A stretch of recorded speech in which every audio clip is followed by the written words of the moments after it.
Hey, welcome back to the channel. Today, I'm going to do another episode of Compared to What. It's not a good, bad, or ugly type of thing. We're just looking at a pattern, in this case, the Congress pattern, and looking at how different companies compared, uh, uh, interpreted these patterns. And so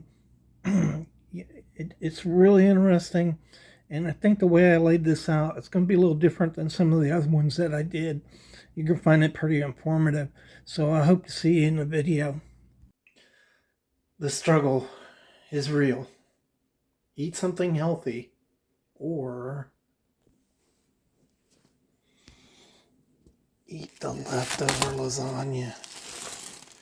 I want to eat healthy, but I want to eat the leftover lasagna. All right, welcome back to the Fortified Castle. Hi to all my viewers. Bonjour, privet, guten tag, hola, ciao, and konnichiwa to my foreign viewers. So today we're going to look at these Congress patterns and see how different companies interpreted the pattern, what kind of style they used, what kind of different things they used. I've laid this out a little different, and it's also going to highlight some different variations of the Congress pattern. So not all of them, but a lot of the different variations that you'll find in the Congress pattern. And so that'll be kind of informative to you. So first up is this Wade & Butcher. It's a 3 3/8 inch Congress. You can see genuine turtle shell covers on it, nickel silver pens, brass liners. You'll notice square bolsters on this. And this kind of highlights what your standard Congress was like. And so there, around this 3/8 to 3 3/8 inch size was standard. They incorporated 2 sheep's foot blades. You see some really nice geometry on these blades on this old knife here. And there's your tang stamp, Wade & Butcher, good old tang stamp. And then the other 2 blades were pen blades on this model. And that is pretty much your standard. So most Congress knives are going to fall into this type of pattern. They started out as a penknife pattern, and pretty much most of them are in that category of penknives. So this one is made by Parker Cutlery Company. First thing you're going to see is the square sides. Both the main blades are sheep's foot blades, and both actually I think there is a difference in this one. Let's just look at them. So that's your 2 sheep's foot blade, and then there you have a pen blade. I believe it's a pen blade on the other side. Yeah, so that's your standard pattern. What's different about this is it's all metal, and so you don't really see metal at all in Congress knives. A Congress knife was a penknife, and it was an expensive penknife, and so it was a higher end knife, and typically had premium scale materials in it. This type of metal in knives came about in 1865 when Samuel Mason invented this technology, and most of it you see in jackknives.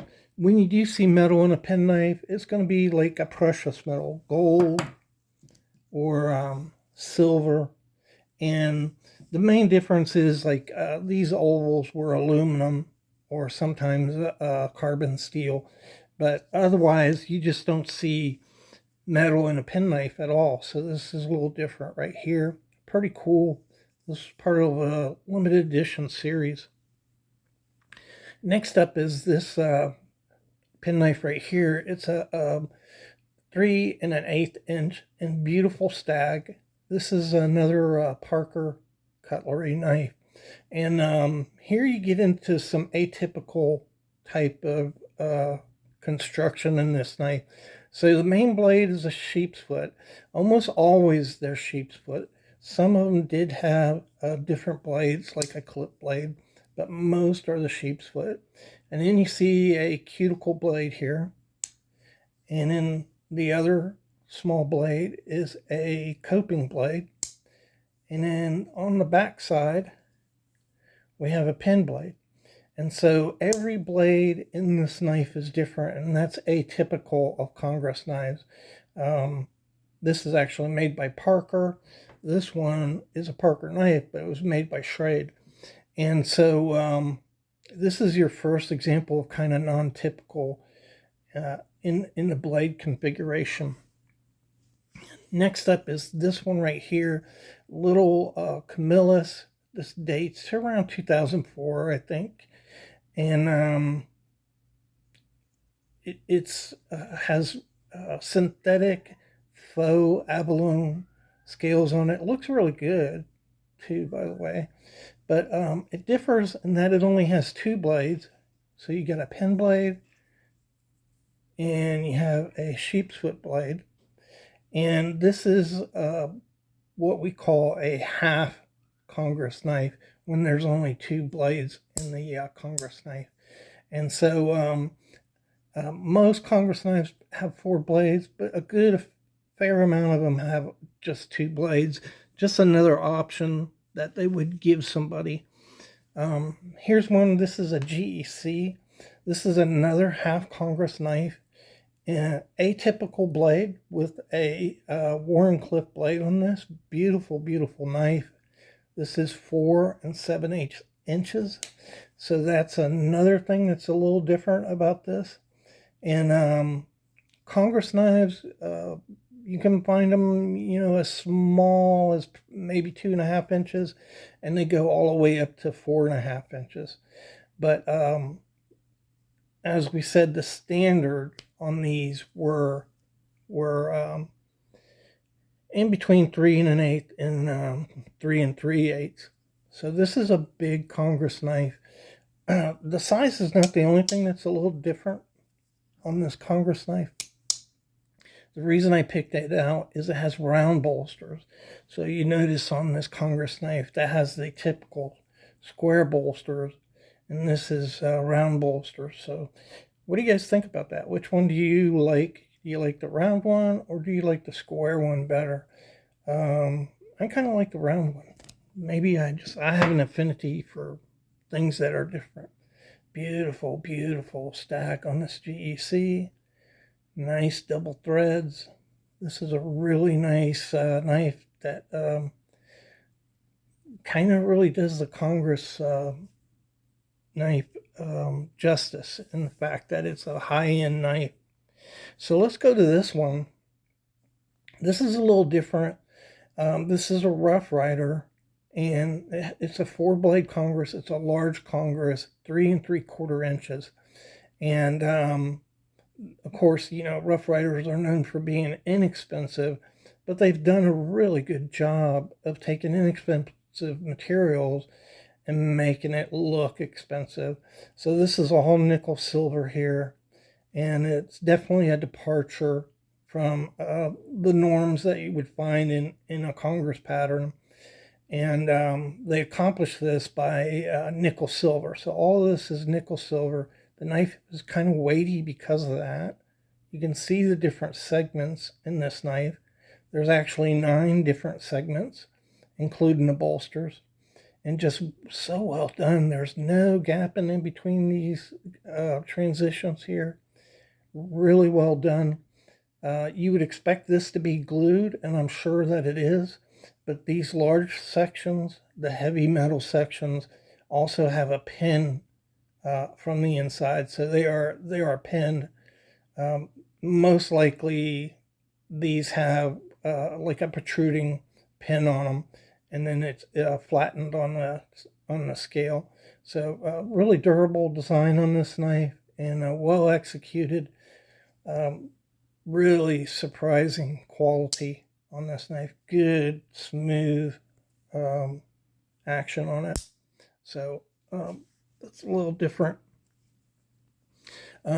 This one is a Robeson. It's 4 1/8 inches. It's very large. This would date in between 1920 and 1939. And really nice shield there. Genuine jigged bone. Look at that. Just beautiful. And these knives, when they get to be large, and so like another weird thing about Congress knives is most of them were small, and so a collector tends to talk about these as being small or large with no in between. So 3.5, when you're talking about a Congress knife, is a large Congress knife, between 3.5 and 4.5 inches, and everything else is just a small. So for some reason, we just don't recognize like an intermediate size in Congress knives. That's kind of interesting. But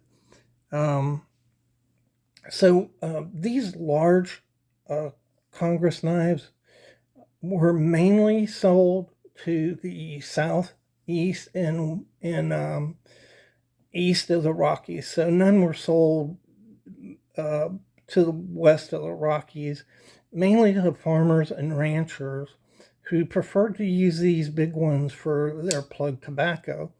And so these knives, you'll often see etchings on them that say tobacco knife. And that's because that's what they use these for.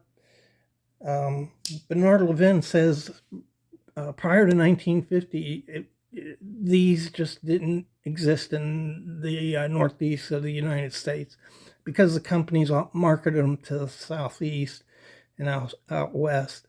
And so kind of interesting that they kind of picked up a name of their own. And you know, this knife is kind of like that too. So the loom fixer is just a swayback jack, but this pattern was adopted by a lot of the people in the textile industry, and so it just picked up that name, loom fixer. I don't think it's a collector name that we applied to it. It's just a type of knife that a group of people favored in their job. Here's another one. So these were called Boston whalers, and they're a little different than a sailor's knife. It's a little easier to handle, this knife, and they were favored by New England fishermen. And so these things picked up the nickname Boston whalers, and that's the way knife companies marketed them. Here you can see Case has even put whaler on this knife here to market it to Northeast fishermen. So that's kind of interesting how they do that in knives. All right, so getting close to the end, we have this beautiful knife here. This is a 6-bladed Congress knife, and beautiful black lip mother of pearl on this knife. You can see there's no pins on here. That's just fine. They're not going anywhere. Look at that. What a beautiful example of mother of pearl. You have round bolsters, which is a little different variation. This is a Parker produced knife, but it has a Wolstinghome moniker on it. And the thing about this is every one of these blades are different. And so you have a coping blade, and on the other side you have a clip blade, and then you have a pen blade. You can see here also this is produced for a collector association, American Blade Collectors, one of 5,000, 1985. Let's go to this side, and here you see a Warncliffe blade. A good action on this knife, not overly tight, but adequate. Good snap. It gets good snap because 6 blades. All these blades are pretty small. They're all around an inch and a half, probably, the size of them. So just a fantastic interpretation. Remember that these had between 2 and 8 blades, and so this 6 blade one here is not the most that you have on them. Abraham Lincoln had a 6 blade, and remember how I said that these were favored by farmers for opening bales of hay and for plug chew.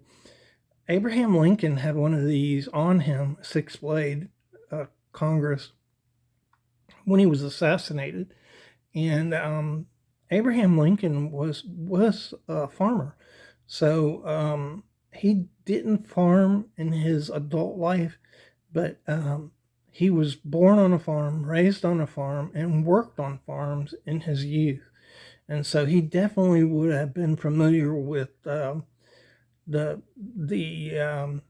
Congress knife because of that. This also has 3 back springs on it, so you get plenty of snap on each one of these blades. Pretty cool iteration there for Congress. And finally, we're going to end up with a rare Congress. And again, this is a novelty knife company and their interpretation of it. So Congress whittlers, this is a whittler. You have 1 main blade. You have 2 of the other blades are the same size, 1.5 inches. And this is a split back whittler. You can see it right there. And these Congress whittler patterns are just rare. Not a lot of them were made. And this is a really nice action on this, nice knife. I kind of believe that these scales have been replaced on here. You can see it's really nice wood. It's possible that this wood was original to the knife, but it's not the typical cover material you would find on a Congress knife. Normally they were premium materials, horn, stag, bone, tortoiseshell, and mother of pearl. That's what typically were on these Congress knives. A lot of them had bone on them. But really cool knife here. And really glad to have that in my collection. So that's about it. Got 9 knives here. Each company had a different interpretation of how they wanted to make this pattern and sell it to folks. And they're all pretty cool. I like them all. And I hope you enjoyed it. I hope you found it informative, and we'll see you in the next video.